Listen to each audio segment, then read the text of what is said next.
All right, let's talk about artificial intelligence. You hear that term, AI, thrown around everywhere, right? But what does it really mean? In this explainer, we're going to cut through all the hype and get right to the good stuff. What AI is, how it actually works, and, most importantly, why you should even care. So, when I say AI, what's the first thing that pops into your head? Come on, be honest. Is it like a super smart robot from a movie? Maybe a giant thinking spaceship? Yeah, that's what a lot of people think of. But is that really what AI is all about? Well, think again. The truth is, AI is already pretty much everywhere in your life. It's the secret sauce behind your social media feed, deciding what you see next. It's that little voice suggesting what you should buy online. It's even picking out that movie you're totally gonna love tonight. This stuff isn't some far-off future. It's literally in the palm of your hand, right now. Okay, so if it's already here, what is it exactly? Let's get right down to it and answer the biggest question of all. What is artificial intelligence? So the textbook definition goes something like this. Artificial intelligence is the science and tech behind creating machines that can, think, learn, and make decisions, kind of like we humans do. We're talking about building systems that can look at information, figure stuff out, and then make a call, just like us. Let me put that another way. Think about it. We learn from our experiences, right? Well, AI does the exact same thing, but instead of experience, its classroom is just a massive amount of data. It just digs through all that data, finds patterns, and learns from it. It's basically learning by doing, but on a digital, super fast scale.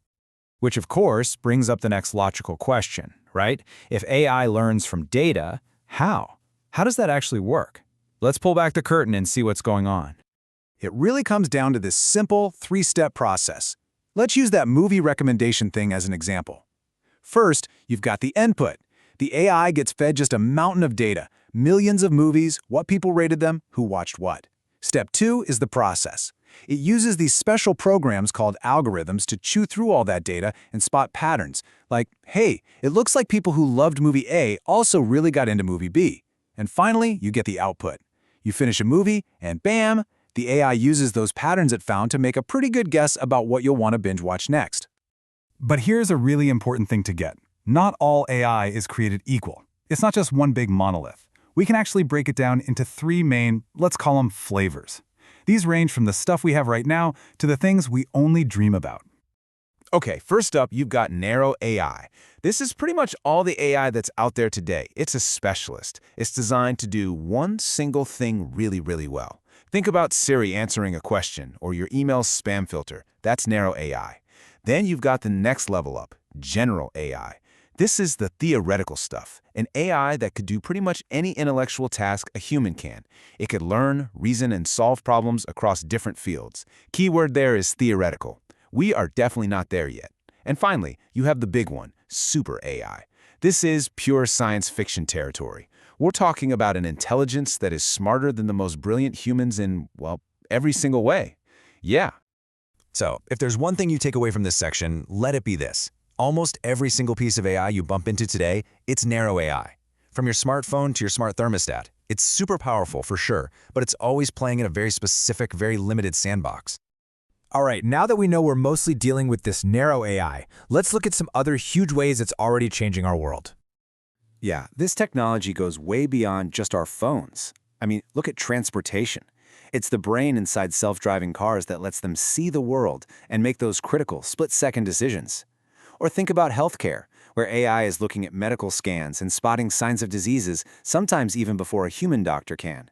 And yeah, of course, it's the engine that runs our personalized world of entertainment and shopping, figuring out exactly what we want to watch, listen to, or click add to cart on next. Okay, so we've covered the what, the how, and the where. But that leaves the most important question of all, doesn't it? The so what. Why does any of this really matter? So why does this all matter? Well, because AI, at its heart, is an incredible tool for solving problems. It can take on all those boring, repetitive tasks and do them with a speed and accuracy we just can't match. And that frees us up to be more creative. But more than that, by crunching through just unbelievable amounts of data, AI helps us tackle some of the world's biggest challenges, things like climate change or discovering new medicines. It is literally fueling the next big wave of innovation. And this quote really nails it. The whole point of AI is to let computers and machines do the kinds of things that normally require human smarts. It's not about replacing us, it's about augmenting us. It's about building tools that can do the heavy mental lifting, freeing us up to solve problems on a scale we could never even dream of before. And that leaves us with one last massive question to chew on. We've pretty much got a handle on narrow AI, but what about super AI? Is an intelligence that's way, way smarter than us just an inevitable part of our future? Or is it always going to be just stuff for the movies? That right there is a question we all need to think about. Thanks for joining me.